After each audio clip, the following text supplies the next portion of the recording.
Hi everyone. So this week we're going to try and make Turkish Delight. I say try because every single time I've done this in a sweet making class, when it comes to jellies, I just seem to get it wrong. I have found a new recipe though. It looks a lot easier. It looks a lot easier to do, especially in our current circumstances, because it's stuff you should have in your cupboards. Let's give it a go and see what we can do. The equipment you will need for making Turkish Delight: 2 heavy bottom pans.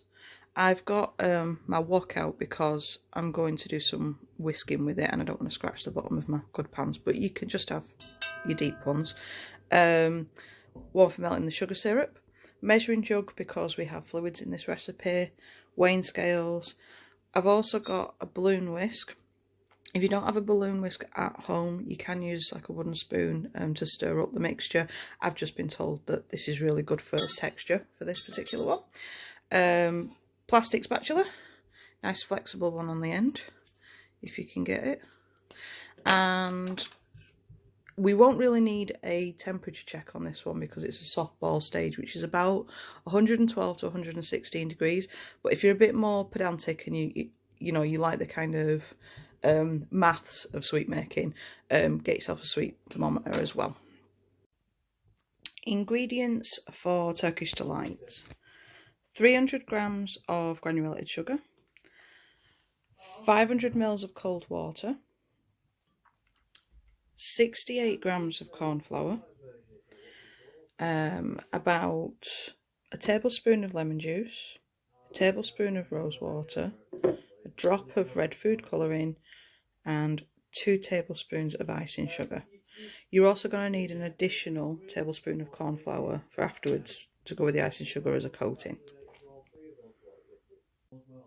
So the first thing you're going to do is make your sugar syrup.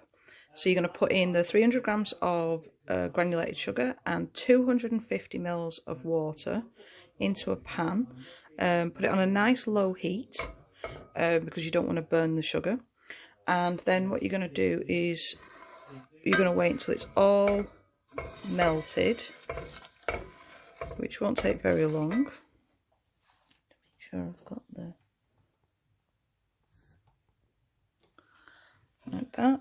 And you can stir it so that it doesn't catch on this one. Okay. As you can see, that is melting down quite nicely. It's not helpful in a black pan usually, but you can see how the sugar's nearly dissipated. Once it's all dissolved, you're going to add 1 tablespoon of lemon juice and then bring it to the boil. I've added the lemon juice now, and I'm just going to bring this to the boil. Once it is at the boil, just put it on a low heat because that's when I start the second heat, but you want it to still maintain the sugar syrup consistency.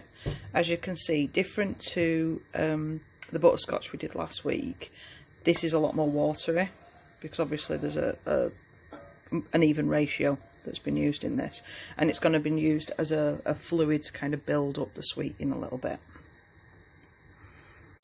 Now in your second pan, you're going to combine the cornflour and the rest of your water,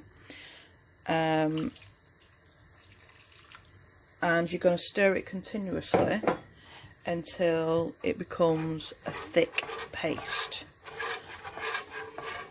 So you can use your balloon whisks to do this, and you'll feel that it's got a little bit of resistance there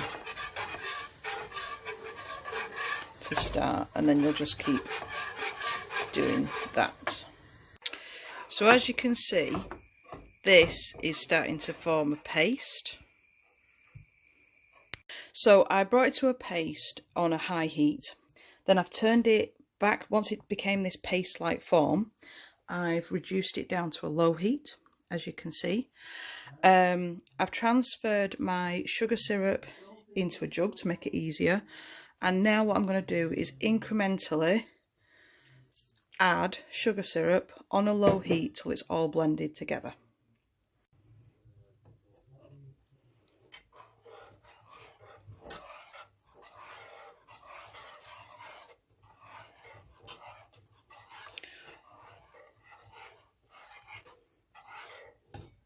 as you can see, it's properly thickening up now. And I can move it more freely. And every time you've kind of mixed everything in, you just want to add just a little splodge. You don't want to go mental, because otherwise it'll take ages to mix it in. I used to do this, every time I've done this before, I've done it with gelatin, and I think that's where I've gone wrong. This is giving me a much better consistency already. So I've added it all in now, and I've just turned the heat up just a little bit, because one, my arm is killing me because you have to keep stirring it the whole time, but also we're now aiming to get to that like 115 soft ball stage, which is kind of what all jellies are at. And I may have added a little bit, got a bit excited about pouring the stuff in, so it's gone a bit fluidy, so I've increased the heat so that it jellies up a little bit. Once it goes to like a golden colour, that's pretty much when we know we're at the right stage. So if you don't have a thermometer, that's what you're looking for, and I will show you that when we get to that point. This could take up to about 40 minutes, so don't, if you think you've been doing it for 10 minutes and nothing is happening, it does take a long time, this one, so be prepared. If nothing else, you'll get your workout for the day on your arms. So I've turned up the heat and I'm just thickening it. You can see how it's gone all sticky now. I'm on the larger hob at this point. Now, once it gets to that golden colour, which is coming, you can see it's starting to turn.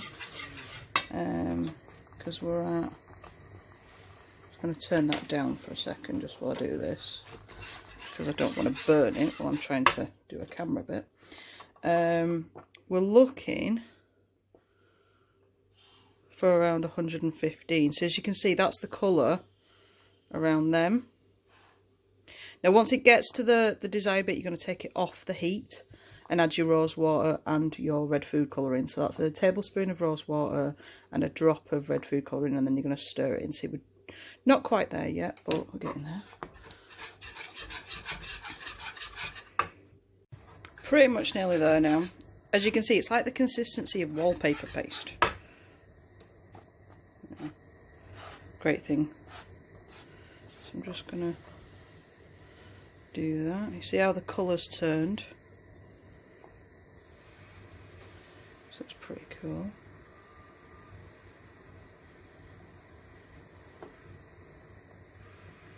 Try to do this without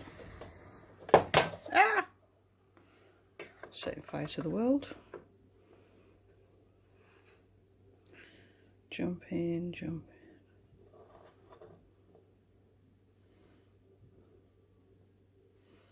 Okay. So once you get that golden colour, turn the heat off, add a tablespoon of rose water and a drop of red food colouring, and then blend it all in. Once you've blended it all in, see, we've got this nice pinky colour. Have a pre-prepared tin. Either grease it down or put some greaseproof paper in. I like greaseproof paper because it's less mess.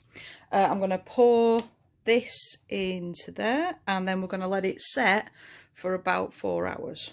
And we're going to leave it to set, and hopefully, fingers crossed, this will work. About 4 to 5 hours, and then we're going to dust it in the icing sugar and cornflour. Put it in your, leave it out for a little bit just while it cools, so you're not putting something hot into your fridge, and then put it in your fridge for a couple of hours and just let it set. So a couple of things I learned while I was making this. You really need arm power because the whisking takes forever. Start it off low and then increase the heat gradually, because what that will do is it will get rid of the excess fluid.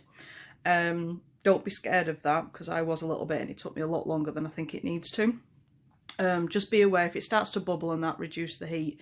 This is a lot easier on a gas hob rather than electric, obviously. But if you have two, if you're on electric, what I found before when I've done it at the park is if you have two heats, one that's on a low and one that's on a high, you can switch between the two. The other thing to be aware of is don't try and do this with a camera in your hand and whisking, because it's almost impossible. I hope you really enjoyed this tutorial that we've done. If you've got any questions, please feel free to drop them in the bottom, message me directly, or get in touch with Vintage Works or Failinge Park on the Facebook pages. Thank you very much. See you next week.